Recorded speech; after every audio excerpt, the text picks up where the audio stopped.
Jesus, the jealous God and His anointed leader. Yesus dan orang-orang yang pemimpin yang diurapi, pemimpin yang dia pilih dan dia urapi. Karena kita tahu banyak orang bisa jadi pemimpin, belum tentu diurapi. Tuh, jadi ada banyak orang seperti itu.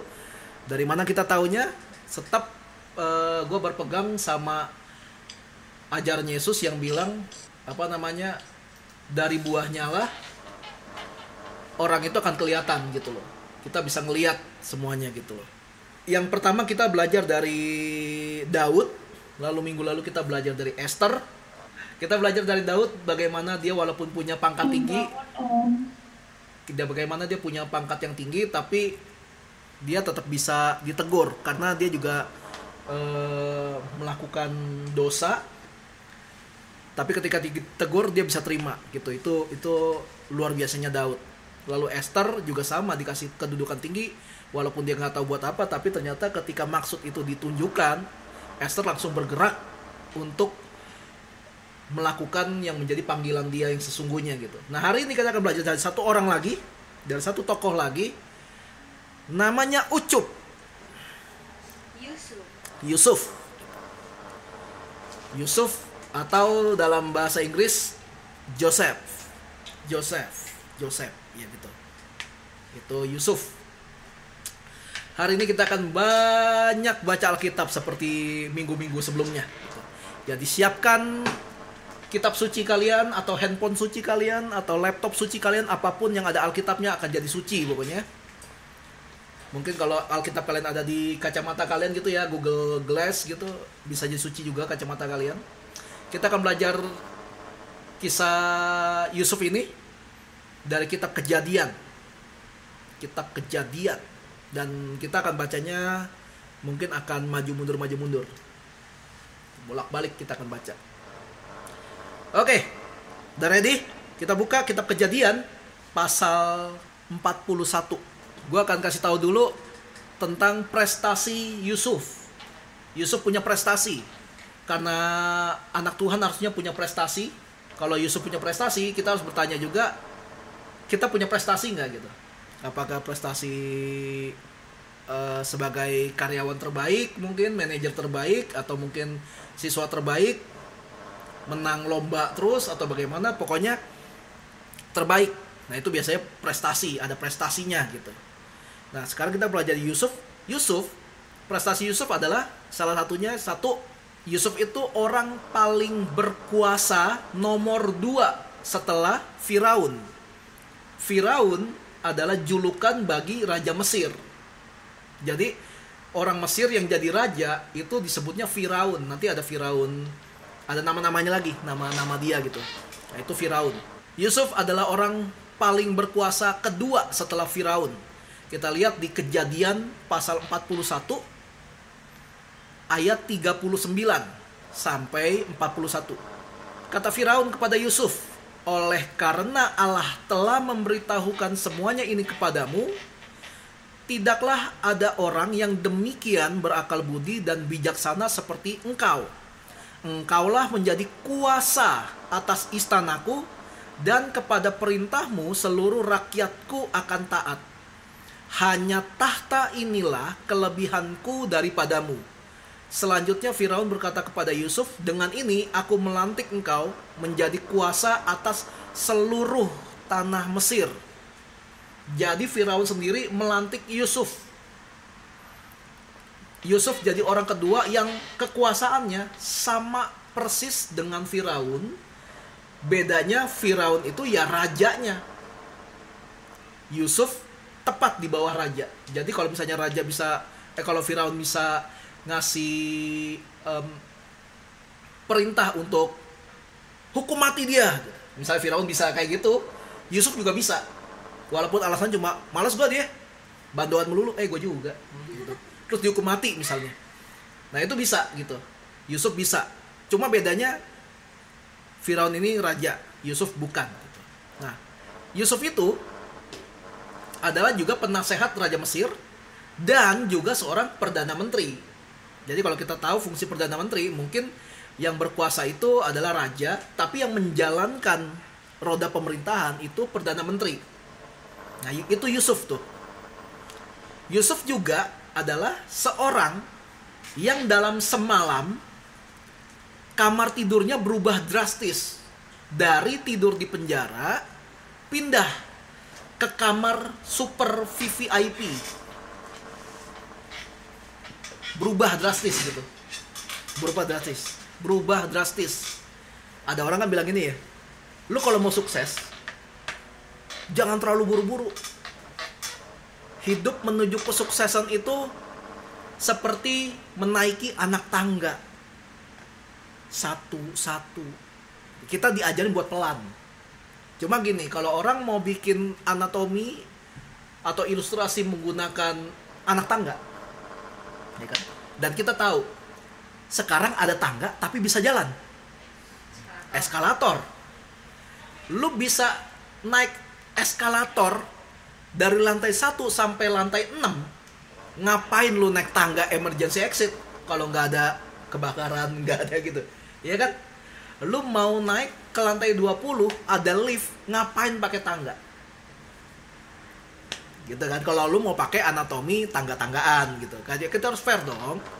Kalau ngomong bertumbuh segala macam, kalau anatominya lu pengen pakai tumbuh-tumbuhan, ya lu harus fair semuanya, segala bentuk jenis tumbuhan harus lu masukin dong, kayak gitu loh. Nah, Yusuf adalah orang yang boleh dibilang dia kesuksesannya naik lift. Karena malam ini dia tidurnya penjara nih, karena masuk penjara dia. Besok cuma karena dia mengartikan mimpi, langsung jadi Perdana Menteri. Orang nomor 2 di Mesir kok. Gitu. Mari kita nyembah Tuhan. Dia udah main gitar soalnya. Gitu. Gitu. Nah, lihat.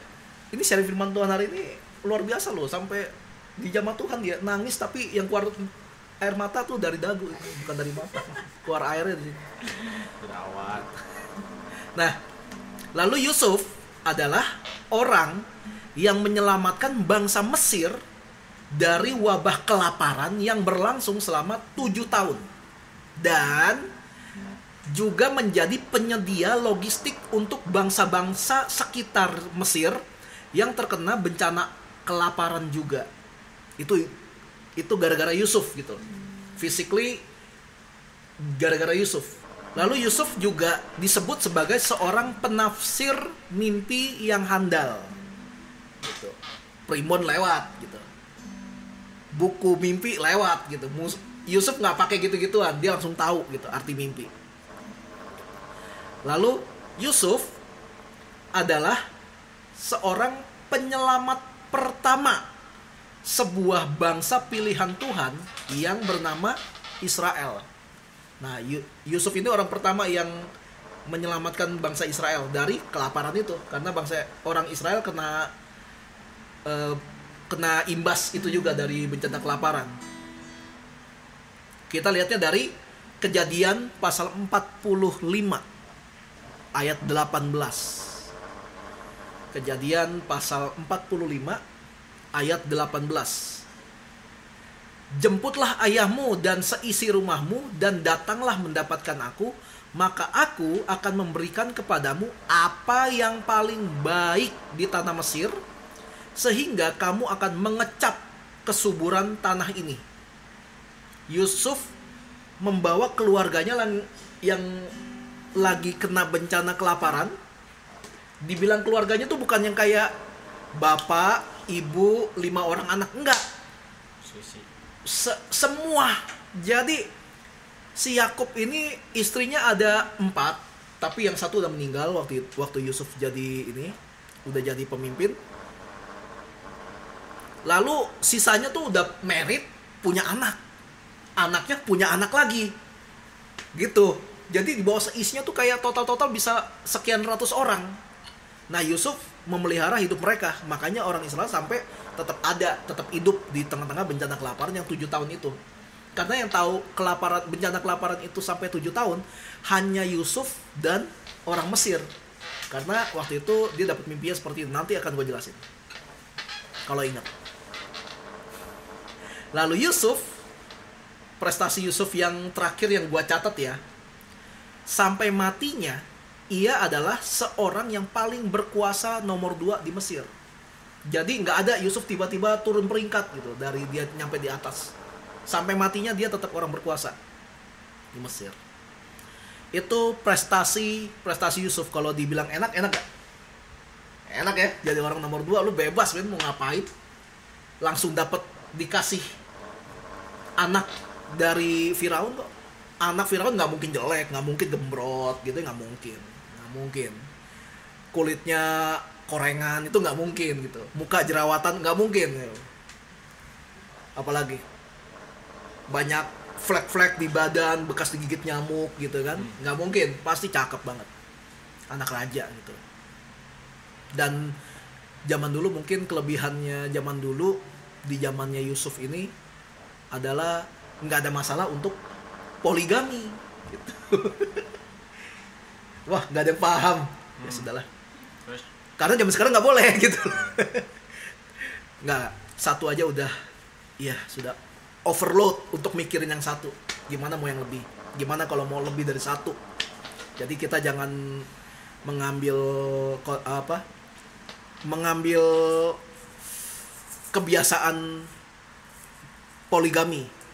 Jangan. Mendingan kalau mau ngambil, kalau nggak poliklinik ya poli pantai. Itu aja. Lanjut. Ya. Jangan berisik tapi lo. Itu masuk ini mic lo, ini direkam lo. Ada saksi lo. Lanjut. Nah, itu prestasi Yusuf. Kalau kita lihat kayaknya enak gitu loh. Tapi bagaimana dengan proses yang dia alamin sampai dia jadi orang kedua di Mesir, sampai dipercaya. Yusuf itu sebenarnya siapa gitu loh. Nah, sekarang gini, gue mau nanya. Jawab ya, ini benar nanya nih. Ada berapa jumlah anak Yakub? Yakub itu nama lama, nama barunya Israel. 12. Ada lagi? 7 bulan kemudian. Nggak ada berarti. Termasuk ibu nih. Atas gigi 13 kok. Atas gigi 13. Kalau bawa gua. Suku Israel ada berapa? Setahu 12. Nah, suku Israel itu ada 12. Tapi kalau pertanyaannya anak Yakub ada berapa? 13. Tidi pintar.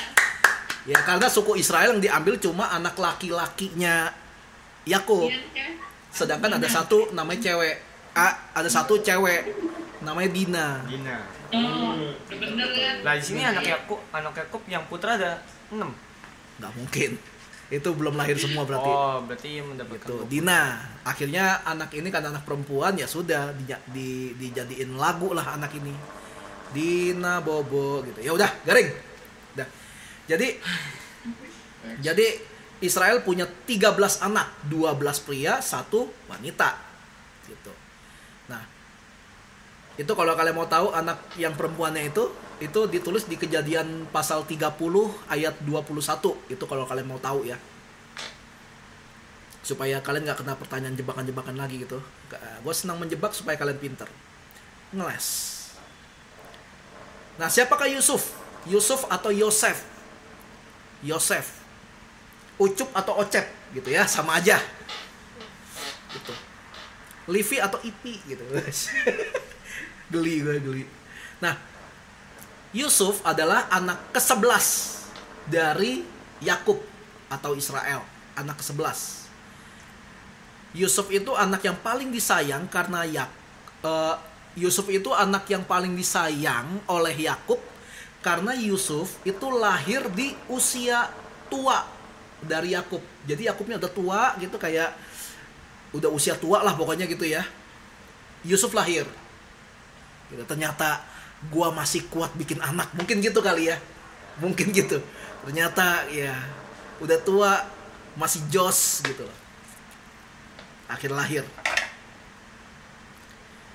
Itu ditulis di Kejadian pasal 37 ayat 3. Kejadian 37 ayat 3. Israel lebih mengasihi Yusuf dari semua anaknya yang lain, sebab Yusuf itulah anaknya yang lahir pada masa tuanya. Dan ia menyuruh membuat jubah maha indah bagi dia. Itu sebabnya kenapa Yusuf paling disayang.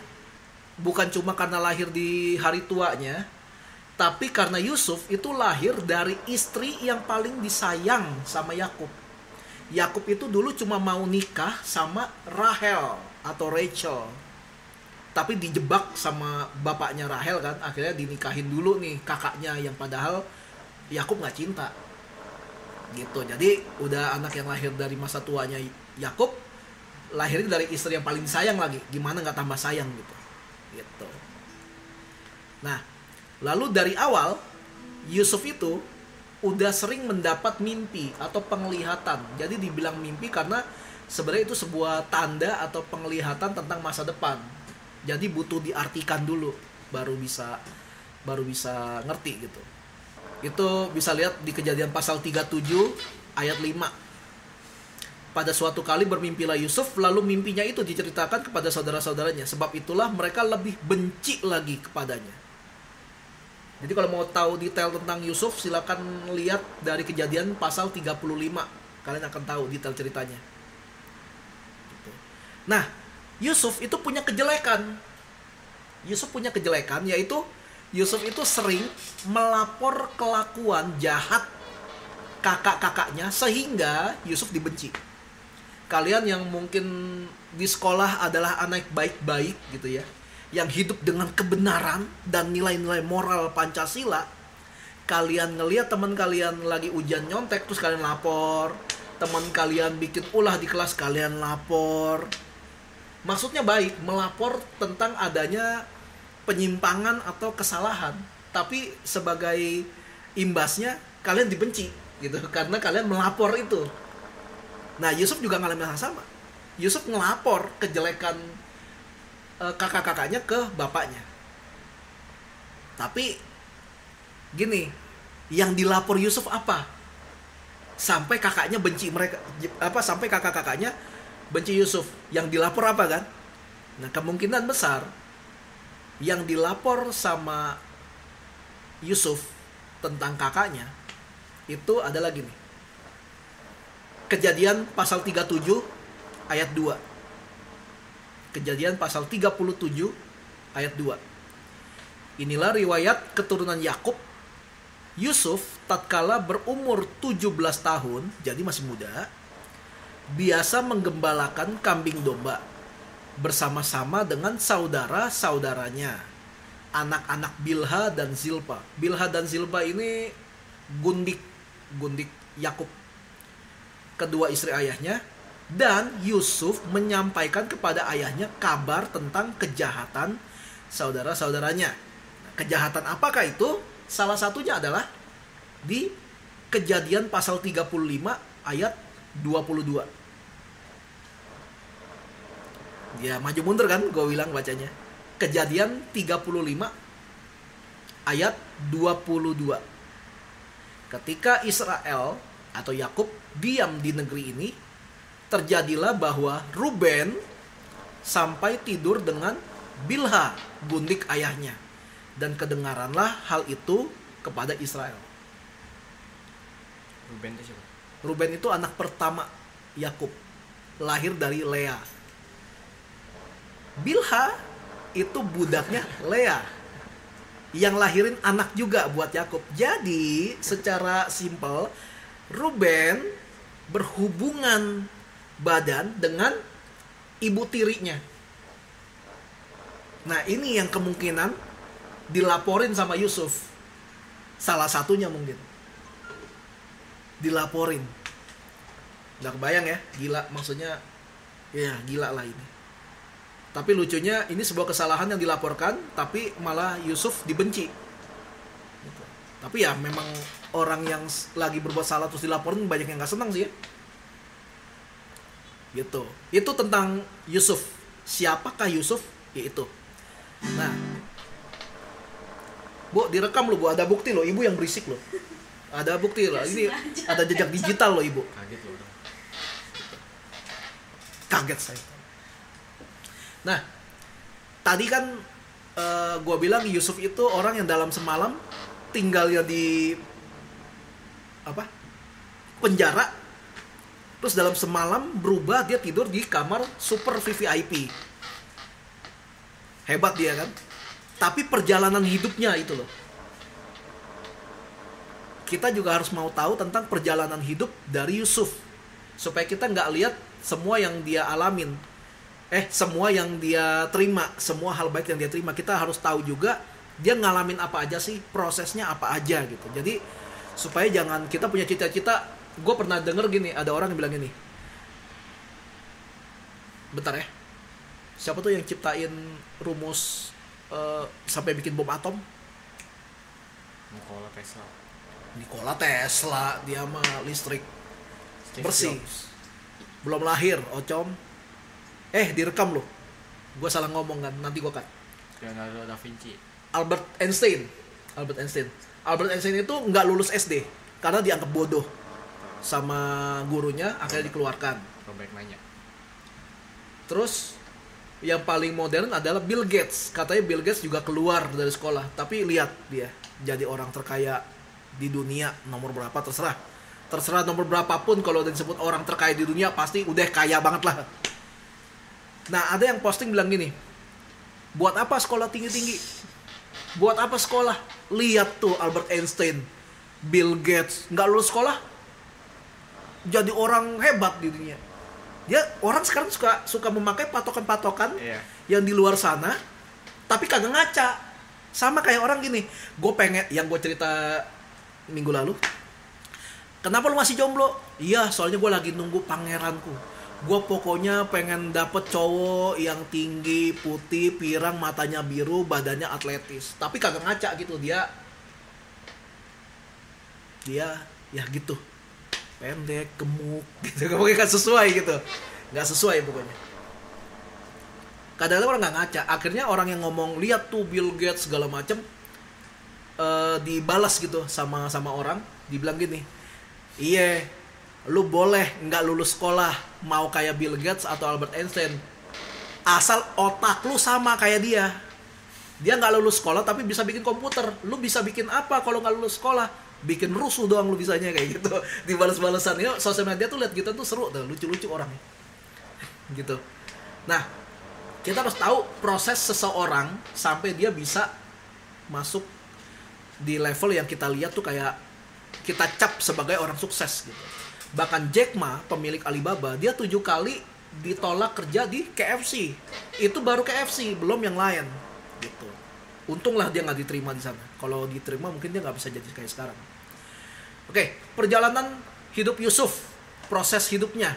Yang pertama adalah Yusuf dibuang ke sumur kering oleh para kakaknya, dan kakaknya menebar cerita bohong ke ayahnya, Yakub, kalau Yusuf telah mati diserang binatang buas. Gitu. Kalau kita baca dari kitab lain, namanya kitab Yasyar atau kitab orang jujur, diceritain gini, Yusuf dibuang ke sumur kering. Tapi sumur kering bukan berarti aman loh. Emang sih nggak ada airnya. Tapi kalau sumur kering, dan itu di daerah gurun atau di daerah padang, saking keringnya sumur itu, ada hewan lain yang hidup. Kalajengking, ular retel, itu hidup. Itu hewan-hewan berbisa semua. Nggak ada airnya sih, tapi bahaya tetap gitu. Nah, kita lihat nih di Kejadian pasal 37 ayat 20. Kejadian pasal 37 ayat 20. Sekarang marilah kita bunuh dia dan kita lempar ke dalam salah satu sumur ini, lalu kita katakan seekor binatang buas telah menerkamnya, dan kita akan lihat nanti bagaimana jadinya mimpinya itu. Kalian kalau baca kisah Yusuf nanti ya di pasal 35 itu, kalian akan baca tuh mimpi-mimpinya Yusuf tuh apa sampai abang-abangnya kesel. Tuh, makanya dia bilang, lihat nih, kita matiin dia, kita lihat tuh mimpinya jadi kenyataan apa enggak. Lalu Yusuf, prosesnya yang kedua adalah Yusuf diangkat dari sumur, kayaknya dibebasin nih, diangkat sama abangnya juga, dikeluarin, tapi dijual ke orang-orang dari suku Ismail sebagai budak. Siapa suku Ismail? Ismail adalah kakak tiri dari Ishak. Ishak adalah engkongnya Yusuf. Jadi dijual ke sesama saudaranya sendiri. Bapaknya Yakub. Iya. Jadi Yusuf dijual ke orang-orang sesama saudaranya. Jadi budak. Kita baca di Kejadian pasal 37 ayat 27. Marilah kita jual dia kepada orang Ismail ini, tapi janganlah kita apa-apakan dia, karena ia saudara kita, darah daging kita. Dan saudara-saudaranya mendengarkan perkataannya itu. Jadi masih punya perasaan, jangan dibunuh. Bagaimanapun dia adik kita nih, kita jual aja gitu. Ini saudara kelihatannya baik tapi tetap busuk ya. Ya kalau emang ini darah daging kita, ini saudara kita, ya udah jangan diapa-apain. Bilang gini kayak, selamat lo kena prank gitu, nggak jadi. Dari sumur diangkat ya, udah cemplungin sumur diangkat, bilang, lihat tuh ada kamera di sini, kamera di sini nih gitu. Prank. Gitu. Kita bunuh Yusuf tapi bohong. Ya. Kayak gitulah. Lalu Yusuf dijual lagi sama suku Ismail ke salah satu pejabat Mesir yang namanya Potifar.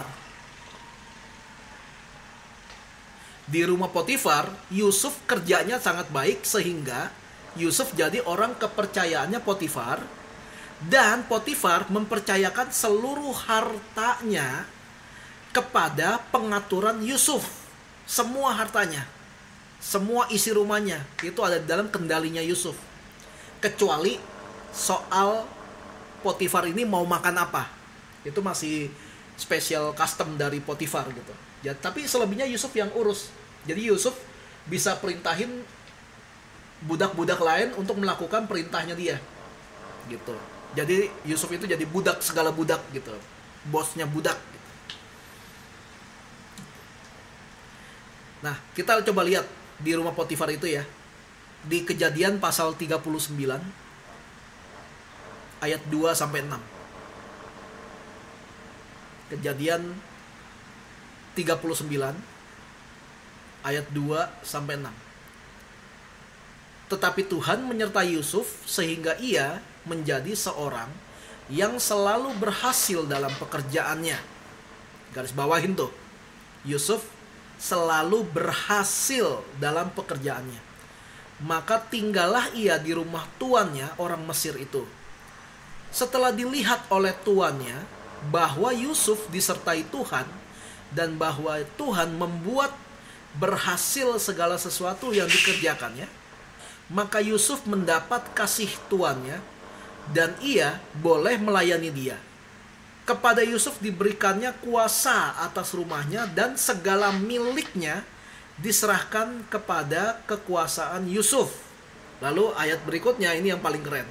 Sejak Potifar maksudnya, sejak Potifar memberikan kuasa dalam rumahnya dan atas segala miliknya kepada Yusuf, Tuhan memberkati rumah orang Mesir itu karena Yusuf. Sehingga berkat Tuhan ada atas segala miliknya, baik yang di rumah maupun yang di ladang.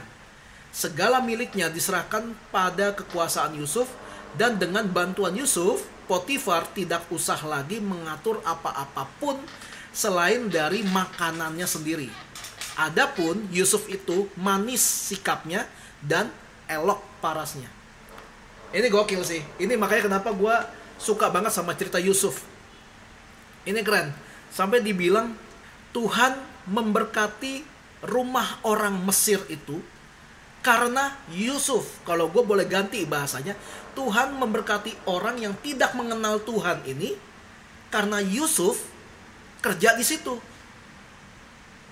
Jadi rumah orang ini diberkati karena Yusuf gitu. Bukan berarti orang ini miskin ya, enggak, maksudnya tapi semuanya berhasil, enggak ada yang berantakan gitu.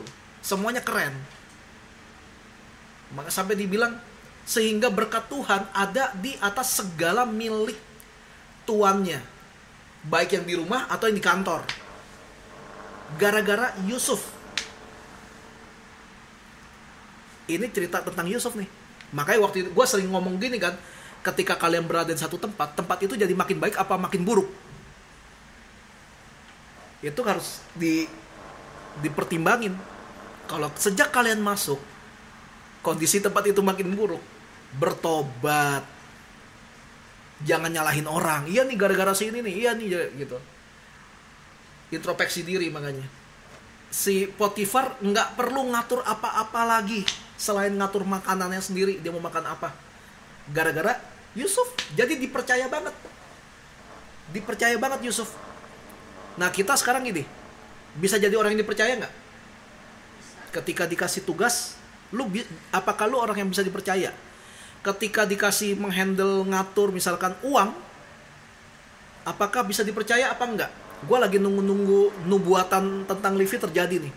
Yang dibilang dia akan memegang sejumlah besar uang, walaupun Amin, ya Allah. walaupun itu bukan uang dia, tapi dia yang ngatur semua gitu. Gila, gue gak tahu dia apakah dia akan menggantikan Sri Mulyani di pemerintahan gitu. Serem ya. Jadi dia bisa ngecek siapa aja nih korupsi nih. Wah, si Om. Lah gitu. Akhirnya ada celah buat kesana. Om lagi. Sabar Ada ya, celah Om. kesana tetap. Tapi yang seru di ujungnya, di ujung ayat ini bilang ini, adapun Yusuf itu manis sikapnya dan elok parasnya.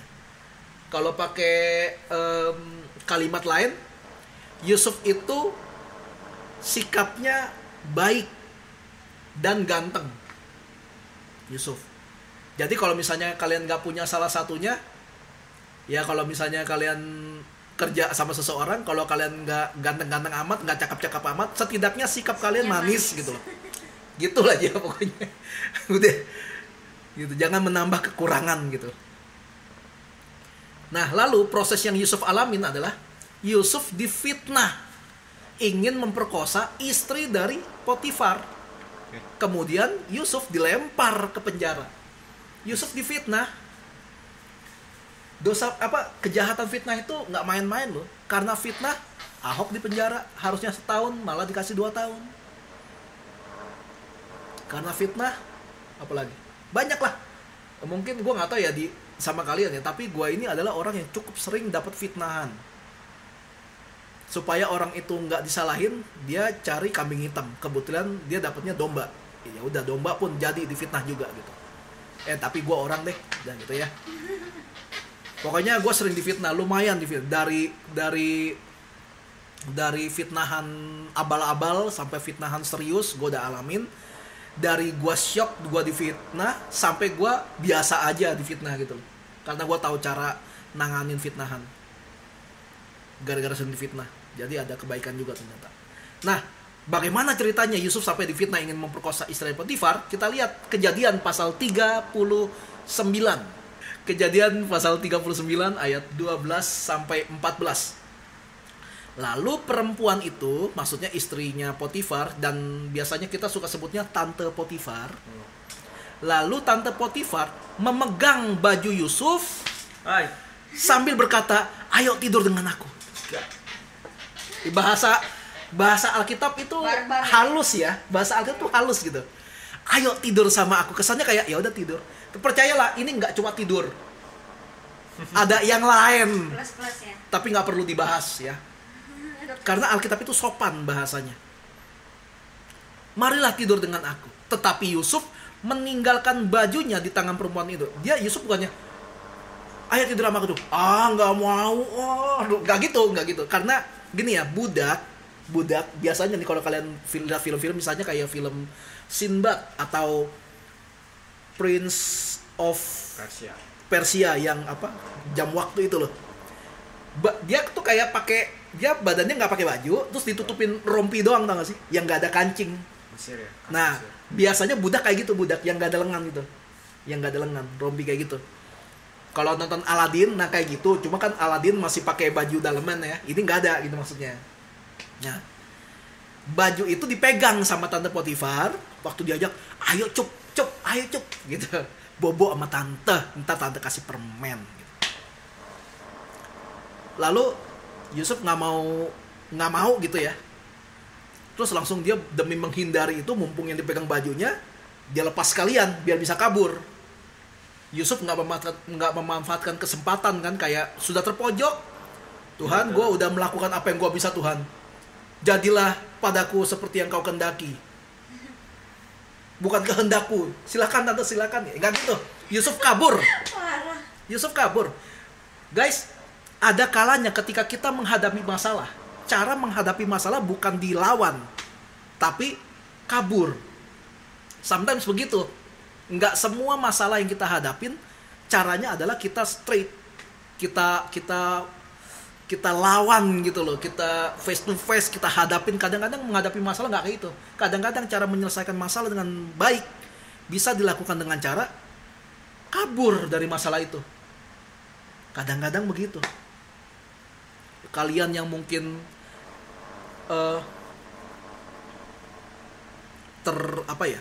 terikat atau ada candu tentang judi gitu ya. Lu nggak bisa kalau nggak lihat ada orang judi, lu pasti mau ikutan judi. Ketika lu lihat ada tempat ada orang lagi berjudi, lu kabur dari tempat itu, jangan disamperin. Enggak lah, gue nggak bakal main lah. Lama-lama lu tertarik. Makanya kita harus paham kelemahan kita apa. That's why kenapa kalau misalnya si Livi dan gue lagi bokeh, gue nggak bakal ngajak dia ke mall. Bukan karena gue nggak mau kasih dia makan, tapi gue ngeri di toko kosmetik ada diskon gede. Gue ngeri di situ, jadi mendingan sudahlah. Jangan mencobai diri. Iya, nanti ujung-ujungnya sudahlah gitu ya. Jadi ada kalanya cara menyelesaikan masalah dengan cara kabur. Lalu dibilang gini kan, di Kejadian pasal 39 tadi, tetapi Yusuf meninggalkan bajunya di tangan perempuan itu dan lari keluar. Ketika dilihat perempuan itu bahwa Yusuf meninggalkan bajunya dalam tangannya dan telah lari keluar, dipanggilnya lah seisi rumah itu. Lalu katanya, ini fitnahannya Tante Potifar, lihat, dibawanya kemari seorang Ibrani supaya orang ini dapat mempermainkan kita. Orang ini mendekati aku untuk tidur dengan aku, tetapi aku berteriak-teriak dengan suara keras. Jahatnya. Yang doyan padahal si tante. Kalian kalau baca lagi ayatnya itu ada perkataan Yusuf tuh yang keren banget. Ketika dia menolak ajakan untuk berbuat dosa yang berat itu. Tapi si Tante Potifar ini karena nggak dapetin Yusuf, malu gitu. Maksudnya gini, walaupun dia istrinya Potifar, nggak pernah ditulis kalau istri Potifar ini mukanya tua atau keriputan, nggak. Seperti gue bilang tadi, anak Firaun pasti nggak mungkin jelek gitu loh. Anaknya, apalagi istrinya, istri raja harus kelihatan. Karena kan kalau pertemuan dengan bisnis atau segala macam kan bawa pasangan. Nah, ukuran cantik, keren atau gimana kan tergantung dari jabatan kan. Nah, Potifar juga salah satu pejabat tinggi di Mesir, pasti istrinya bakal punya perawatan. Seminggu 3 kali pilates, misalnya kan, 2 kali dalam seminggu nge-gym, treadmill. Nah, woi lagi khotbah, woi jangan gosip di grup, woi lu kira gua nggak bisa lihat? Kamu mana lagi tadi gua? Potifar lawat. Nah, ya. Nggak ada yang bilang Tante Potifar itu jelek, pasti cakep, gitu. Pasti cakep pokoknya. Harusnya normalnya nih, kalau budak diajak untuk berbuat seperti itu, harusnya nolak dong. Gitu, harusnya nolak dong. Jadi, tapi Yusuf malah nolak gitu. Mungkin si Tante Potifar ini membawa satu asumsi, kalau gue ajak pasti mau lah, gile budak kayak gini nggak ada harganya, gue kasih beginian nggak mungkin nolak lah. Harusnya begitu. Tapi malah ditolak, akhirnya malu dan dia teriak, dia sebagai fitnah, dia kesel sama Yusuf, akhirnya masuklah ke proses Yusuf yang selanjutnya, yaitu di penjara. Nah, Yusuf di dalam penjara kelihatannya jelek gitu kan di penjara, tapi ternyata di dalam penjara Yusuf pun jadi asisten kesayangan kepala penjara. Jadi Yusuf jadi asisten, jadi ngurusin makan-makannya, ngurusin semua tahanan, dan kepala penjara ini nyantai-nyantai aja gitu. Kalau kita lihat lagi di Kejadian pasal 39 ayat 21 sampai 22, tetapi Tuhan menyertai Yusuf dan melimpahkan kasih setianya kepadanya dan membuat Yusuf kesayangan bagi kepala penjara itu, Sebab itu kepala penjara mempercayakan semua tahanan dalam penjara itu kepada Yusuf dan segala pekerjaan yang harus dilakukan di situ. Dialah yang mengurusnya. Dipercayain semua sama kepala penjara ini. Kita coba ulang dikit ya. Di rumah Potifar, dia jadi budak, dia kerja, semuanya berhasil, dipercayakan semua harta atau urusan rumah tangga Potifar ke dalam tangan Yusuf. Dilempar ke penjara. Di penjara juga dipercayakan ngurusin semua tahanan. Bukan kepala penjara yang nyerahin urusan ini. Jadi kayak asistennya gitu loh. Nggak percaya. Kayak gini, Yusuf ngelakuin apa ya sampai orang bisa segitu amazed sama dia, sampai percaya sama dia gitu loh. Sikat manis. Ya I don't know, nggak ditulis sih, tapi yang jelas dimanapun Yusuf dilempar, semua orang suka sama dia. Pasti jujur dia kerjanya. Dia totalitas. Dia nggak mungkin belagu. Bisa jadi dia totalitas, bisa. Ya. Maksudnya Di penjara juga iya. dia totalitas. Karena di nggak dicatat, jadi kita cuma bisa berasumsi apa yang dia lakukan gitu. Gitu karena nggak dicatat, jadi kita cuma bisa berasumsi aja dia ngapain aja. Yang pasti dia pasti jujur dan kerjanya bagus, totalitas dan sebagainya. Nah, di penjara proses Yusuf berikutnya adalah Yusuf membantu 2 chef pribadi Raja Mesir. Dibilangnya juru makan dan juru minuman. Tapi kalau nggak ngerti juru makan, juru minuman, ya ini chef pribadi Raja Mesir atau Firaun. 1 chef bagian makanan, kayak cuisine, daging-dagingan, steak, grill, barbecue, samgyeopsal, kimchi, ramen. Pokoknya itu bagian chef makanan. Terus ada chef bagian minuman. Pastry, dessert, mungkin kalau ada es krim, nah itu juru minum yang ngurusin. Dia ketemu di penjara 2 chef ini, ketemu di penjara, lalu Yusuf ngartiin mimpi mereka gitu. Kita lihat di Kejadian pasal 40, bentar lagi nih kayaknya. Kejadian pasal 40 ayat 1-3. Sesudah semuanya itu terjadi, bahwa juru minuman Raja Mesir dan juru rotinya membuat kesalahan terhadap tuannya, Raja Mesir itu, maka murkalah Firaun kepada kedua pegawai istananya, kepala juru minuman dan kepala juru roti itu. Ia menahan mereka dalam rumah kepala pengawal raja, dalam penjara tempat Yusuf dikurung. Jadi mereka satu lokasi di penjaranya, kedua chef ini dikurung satu lokasi dengan Yusuf. Jadi Yusuf juga yang siapin makanannya dan sebagainya gitu. Nah, tapi kesalahan apa yang dilakukan sama chef ini sama raja, sampai raja tuh kayak marah besar, sampai dilempar ke penjara gitu kan. Nggak mungkin kayak chefnya cuma datang telat gitu kan, atau belum dandan kan, nggak gitu. Pasti ada satu masalah berat gitu. Barangkali waktu raja lagi nyicipin makanan dari chef yang ngurusin makanan, dicoba sama raja, mungkin rajanya berteriak gitu kan, "Cih, hambar!" gitu. Chef Juna banget, Chef Juna. Apa kamu? Hambar gitu. Ini masih belum well cook, masih rare ini, ya, kayak gitulah. Karena kesel, dia ambil minuman dari chef minuman. Waktu pengen diminum, ini dalam gelas gigi palsu siapa ini? Marah dia, meledak gitu. Barangkali ya nggak mungkin begitu sih kejadiannya sih. Ini cerita gua doang. Pokoknya intinya raja marah sama kesalahan yang dibuat sama kedua chef ini. Nah, lalu mereka bermimpi. Mimpinya bisa kalian baca di ayat selanjutnya nanti. Terus Yusuf mengartikan mimpi mereka kalau dalam 3 hari juru makanan dan juru minuman ini akan mendapatkan sebuah keputusan dari raja, dan keputusannya beda. Juru makanan akan dihukum mati, juru minuman pangkatnya dikembalikan. Mungkin raja waktu minum, gigi palsu siapa ini? Ternyata gigi palsu dia sendiri gitu misalnya. Akhirnya dibalikin. Setelah diartiin, Yusuf kan tahu kan juru minuman bakal dibalikin pangkatnya. Dan Yusuf minta satu permintaan sama mereka. Dia minta satu permintaan. Permintaannya gini.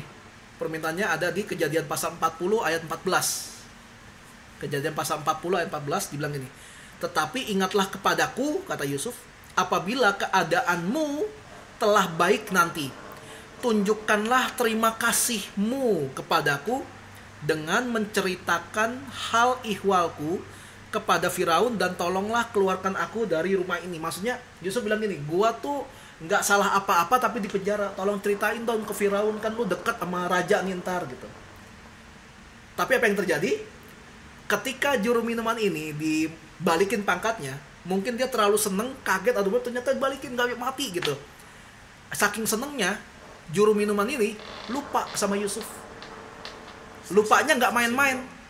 Lupanya nggak main-main lamanya, 2 tahun. Itu pun karena ada satu kejadian yang bikin dia ingat. Itu yang terjadi. Jadi di awal gue udah ceritain dia dapat pangkat, jadi orang bisa ngartiin mimpi, ngebawain bangsanya, nyelamatin bangsanya dari kelaparan dan sebagainya. Tapi kita lihat nih di sini yang Yusuf alamin sampai dia dapat posisi kayak itu tuh nggak enak, men. Itu Yusuf awalnya umur 17 tahun waktu terjadi dibuang ke sumur sampai di penjara. Itu jaraknya itu sekitar, sorry kalau gue lupa atau gue salah ngomong ya, tapi kayaknya sekitar 17 tahun atau 30 tahun lamanya dari dia dibuang ke sumur sampai dia di penjara, sampai dia akhirnya diangkat jadi Perdana Menteri. Nah kalau kita lihat nih, ini yang terakhir, ada peristiwa powerful dari Yusuf. Yang pertama di Kejadian 39 ayat 9, di rumah Tante Potifar. Di rumah Potifar ketika Yusuf mau digituin sama Tante Potifar. Kejadian 39 ayat 9 dibilang gini, bahkan di rumah ini kata Yusuf ya, bahkan di rumah ini Potifar tidak lebih besar kuasanya daripadaku, dan tiada yang tidak diserahkan kepadaku selain daripada engkau, istrinya maksudnya. Sebab engkau istrinya, bagaimanakah mungkin aku melakukan kejahatan yang besar ini dan berbuat dosa terhadap Allah? Yusuf tetap mengingat kalau Tuhan tuh memperhatikan dia. Bayangin Yusuf udah dibuang, dijual, jadi budak, difitnah. Dia tetap membangun hubungan sama Tuhan. Dia tetap percaya sama Tuhan sampai dia bilang nggak mungkin gue melakukan dosa besar ini. Lu istri bos gue, masa iya gue melakukan perselingkuhan yang besar ini? Ntar bos gue gimana gitu. Padahal abis itu difitnah juga. Mungkin kalau Yusuf nurut aja, mungkin nggak akan dipenjara. Tapi Yusuf punya prinsip. Dia nggak mau melakukan kejahatan besar dan dosa terhadap Allah, walaupun dia nggak bisa lihat Tuhan gitu. Tapi dia setia. Itu pelajaran dari Yusuf yang pertama. Yang kedua, Kejadian 39 ayat 23. Ini waktu di penjara. Dibilang gini, dan kepala penjara tidak mencampuri segala yang dipercayakannya kepada Yusuf, karena Tuhan menyertai dia, dan apa yang dikerjakannya dibuat Tuhan berhasil. Di ujungnya dibilang gini kan, karena Tuhan menyertai dia dan apa yang dikerjakannya dibuat Tuhan berhasil. Ketika kita tahu kita melakukan ini selalu melibatkan Tuhan, maksud kita mengandalkan Tuhan, kita serahkan semuanya, walaupun kita tetap kerja gitu ya, tapi kan hasilnya kita serahin sama Tuhan, dan Tuhan akhirnya berkenan dan menyertai kita. Apapun yang kita kerjakan Tuhan akan buat berhasil. Yusuf dibuang kemanapun berhasil. Dia selalu jadi orang nomor 2 paling berkuasa. Kenapa gak jadi nomor 1? Ya gak mungkin lah, karena dia lagi dibuang. Maksudnya gini, dibuang di tempat asing jadi nomor 2, tapi dia jadi orang nomor 1 di bangsanya sendiri. Buktinya waktu keluarganya datang, semua keluarganya sujud sama Yusuf sebelum Yusuf ngasih tahu kalau ini adalah Yusuf gitu. Dia kan pakai dandanannya orang Mesir, jadi nggak terlalu ketahuan. Tapi ya gitu, di rumah Potifar dipercaya semuanya ke Yusuf, di penjara dipercaya semuanya sama Yusuf. Ketika Raja Firaun resah gitu gara-gara mimpinya dia, mimpi buruknya dia. Dan Yusuf ngertiin mimpinya. Yusuf diserahkan semua kepemimpinan kepada Yusuf. Bayangin semua orang bisa percaya sama Yusuf. Ini keren banget Yusuf makanya. Dia walaupun ngalamin hal pahit, dia tetap bangun hubungan sama Tuhan. Dan dia tetap percaya sama Tuhan. Prosesnya kayak gitu. Lalu yang terakhir, peristiwa powerful dari Yusuf adalah gini. Ketika saudaranya dan seluruh keluarganya dibawa ke Mesir, waktu Yakub masih hidup, mereka udah tinggal nih di Mesir, dan setelah itu Yakub meninggal.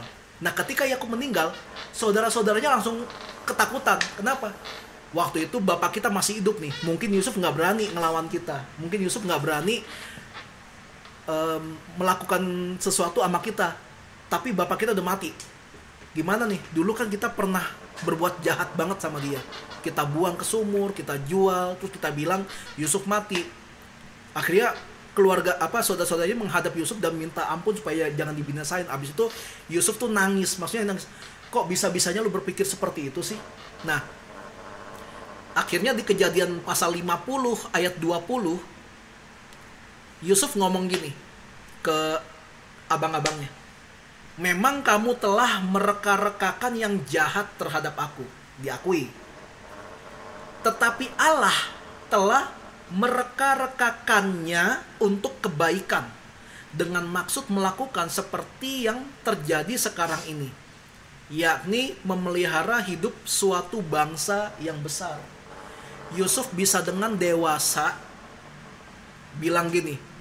Ternyata dulu gue diproses segitu pahitnya supaya gue bisa kuat mentalnya. Ternyata gue lagi dipersiapin sama Tuhan nih. Karena Yusuf waktu tinggal di rumah Yakub, dia kan anak manja. Soalnya dia paling sayang sama bapaknya. Sampai bapaknya hanya kasih satu jubah yang super keren hanya ke Yusuf. Kemungkinan besar mentalnya Yusuf mental anak manja. Akhirnya diproses sama Tuhan. Melalui semua yang tadi gue bilang itu tadi. Mentalnya kuat sehingga ketika bapaknya meninggal pun Yusuf tetap bilang gini, enggak, emang sih lu jahat sama gua dulu, tapi ternyata gua tahu sekarang Tuhan izinin itu terjadi sama gua karena gua lagi dipersiapin Tuhan untuk begini, jadi tangan perpanjangannya Tuhan untuk memelihara bangsa yang Tuhan percaya. Bahkan di mata Tuhan Yusuf jadi orang kepercayaannya Tuhan untuk nolongin bangsa Israel. Oke. Terbukti Yusuf dibuang kemanapun, dibuang tempat enak atau nggak enak, dia jadi orang kepercayaan. Kesimpulannya, kita gimana? Dimanapun kita berada, kita bisa nggak jadi orang yang dipercaya? Dimanapun kita berada, kita bisa nggak dewasa? Mungkin kita lagi ngalamin hal yang pahit gitu loh, yang nggak enak. Ini harusnya gue nggak ngalamin nih. Ini gue dijebak nih, ini gue diginiin, gue digituin, segala macem. Tapi ketika kita taat, kita tetap jalanin, ya bukan berarti kita nggak bakal ngeluh ya, pasti ngeluh juga. Tapi ketika kita tetap bangun hubungan sama Tuhan, itu yang jelek-jelek Tuhan mampu ubah jadi yang baik loh. Tuhan bisa mampu ngerubah yang pahit-pahit itu jadi manis. Itu kalau kita belajar dari Yusuf. Dia salah satu orang yang impactful. Dia jadi pemimpin dari semua bangsa. Padahal dia anak paling kecil, nomor 3, termasuk anak bungsu gitu golongannya, karena lahir di usia tuanya Yakub, tapi dia bisa kasih dampak yang besar yang abang-abangnya yang lain gak bisa kasih. Daud juga anak paling kecil, tapi dampaknya paling besar daripada abang-abangnya yang lain. Esther gak punya orang tua, anak dusun mungkin, tapi dampaknya sampai satu negeri. Ini makanya jangan pernah kecilin diri kita. Tapi juga jangan pandang diri kita terlalu besar. Kalau mau mandang yang besar, kita pandang Tuhan. Karena Tuhan itu yang paling besar. Kalau Tuhan gak izinin, lu mau buat apa juga gak bakal bisa. Gak bakal berhasil lah. Yang ada cuma capek. Dan patokan berhasil, jangan pernah mematokkan dari harta atau materi. Sukses jangan lu patokin dari kekayaan atau sebagainya gitu. Karena patokannya gak bakal kelar. Lu ngerasa lu paling kaya nih di Kapuk, tapi lu gak kaya se-Jakarta Barat, men. Lu kaya se-Jakarta Barat, lu gak kaya se-DKI Jakarta. Lu kaya se-DKI Jakarta, lu gak sekaya Pulau Jawa. Gak ada habisnya kalau patokannya pakai materi. Tapi patokannya apa? Sukses. Kepatokannya adalah ketika apa yang lu kerjain itu menghasilkan sesuatu yang bisa bikin lu puas dan lu tahu itu adalah hasil kerja keras lu yang terbayar. Jangan taruh satu limit yang nggak penting. Kalau gue punya rumah di Menteng 5 lantai berarti itu gue sukses. Lo buat apa rumah 5 lantai sekarang? Maksudnya patokannya buat apa? Kalau patokan iya, belum nyapu ngepelnya. Ini apartemen gue yang ukuran tipe 63 aja capek ngepel dan nyapunya. Gue nyapu udah bersih menurut gue, ternyata ketemu juga debu lagi sama istri gue. Bayangin kalau rumah 5 lantai. Kita itu dari 30 hari mungkin 28 harinya cuma buat nyapu kayaknya. Tapi kalau udah punya rumah 5 lantai lo udah pasti punya pembantu, Iya, iya. Pak. Ya makanya ya udah gitu aja. Makanya kita belajar nih dari 3 tokoh ini. Keadaan baik atau keadaan tidak baik tidak menjadi patokan kalau hidup kita itu buruk atau baik. Tapi yang jadi patokan adalah ketika kita bersandar penuh sama Tuhan, Tuhan bisa ngubah yang jelek jadi baik. Tuhan bisa ubah yang baik jadi tambah baik. That's why kenapa di Alkitab bilang ini, Tuhan gak pernah janji besok bakal hujan gak nih? Atau besok bakal panas. Tuhan gak pernah janjiin itu. Tuhan gak janjiin besok jalanan macet apa besok jalanan lancar. Enggak. Tuhan cuma janji gini, ketika lu ada masalah, lu panggil nama gua bakal bantu. Makanya dibilang pencobaan-pencobaan yang kamu alami adalah pencobaan yang biasa. Harusnya. Yang bikin gak biasa adalah respon lu. Ketika lu ada masalah, fokus lu ke masalah, ya jelaslah lu gak pernah keluar dari masalah lu. Masalah gua berat. Yes, gue percaya masalah lu pasti berat. Tapi bukan berarti itu akhir dari hidup lu kan. Justru jadikan masalah yang lu hadapin ini sebagai kesempatan untuk melihat bagaimana Tuhan mau bekerja dalam hidup kita. Amen. Gitu. That's why selama pandemik ini gue sama Livi udah lihat banyak banget pertolongan Tuhan. Kita udah deg-degan nyaris setiap hari. Tapi kita sampai hari ini kita nggak pernah sampai melarat, sampai bener-bener ya ampun gitu loh. Sampai bener-bener kayak orang gembel, sampai harus udahlah jual aja, berapa ini gitar jual aja deh, 400.000 deh. Nggak pernah sampai kayak gitu. Tetap ada pemeliharaan Tuhan walaupun deg-degan gitu. Tapi dari sini Tuhan malah kasih lihat, gue diproses sama Tuhan juga selama pandemik ini. Gue akhirnya kenalan sama beberapa orang yang ternyata mereka ada kasih job ke gue belakangan, ya walaupun nggak banyak, tapi akhirnya gue bisa berkenalan sama orang-orang yang ternyata punya posisi, wah gila nih kalau sampai ada kerjasama, gila nih maksudnya, bakal gede gitu loh. Si Livi juga udah mulai madak datang lah, banyak mah belum balik lah gitu, tapi udah mulai kelihatan gitu loh, ada penyertaan Tuhannya. That's why kenapa tiap hari kita harus mengucap syukur, karena kalau lu ngedumel itu nggak akan menambah hidup lu jadi lebih baik. Tapi kalau lu ngucap syukur, ya udahlah, jadi gaya hidup gitu loh. Lu hidup lu pun nggak tertekan walaupun hidup lu ngalamin sesuatu yang buruk. That's why kenapa kita harus mengucap syukur. Alkitab juga bilang mengucap syukurlah dalam segala hal. Dan itu butuh dilatih, itu butuh dilakukan terus menerus.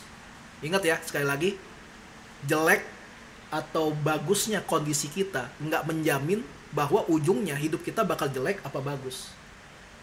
Tapi hidup kita kalau kita taruh dalam tangan Tuhan, kita tahu ujungnya. Tuhan bilang, Tuhan menjadikan segala sesuatu indah pada waktunya. Jadi kalau belum indah, belum waktunya. Dan dibilang Allah turut bekerja dalam segala sesuatu untuk mendatangkan kebaikan bagi orang yang mengasihinya. Jadi jangan nyerah ketika lu ngalamin sesuatu yang gak baik. Jadilah pemimpin yang punya impactful. Gue gak bilang pemimpin itu lu jadi pengurus gereja, karena kalau bukan panggilan jangan coba-coba, lu bakal stres. Tapi jadi pemimpin, lu Hansel juga udah punya bisnis sendiri di rumah, karyawan 2 walaupun temen gitu.